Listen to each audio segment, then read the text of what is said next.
Klaipėdos regiono motociklų sezono atidarymas įvyko šiandien, tai yra gegužės 3 dieną Klaipėdos vasaros estradoje. Tad jei domitės motociklais, ar tiesiog norite pajusti tikrą motociklininkų susibūrimų atmosferą, tai šis renginys buvo puikia proga susipažinti su bendruomenė ir pasimėgauti įspūdingą techniką. Bei renginio programa. Šis renginys yra ne tik sezono pradžios šventė, bet ir svarbi žinutė visiems eismo dalyviams apie motociklininkų sugrįžimą į kelius.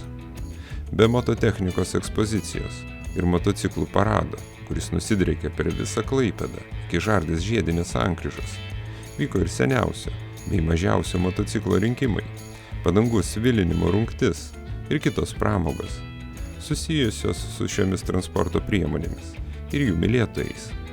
Motociklininkų vasaros sezono atidarymas 1 gegužės šeštadienį paminėtas ne tik Klaipėdoje, tad palinkėkime vairuotojams tarpusavio supratingumo ir budrumo keliuose.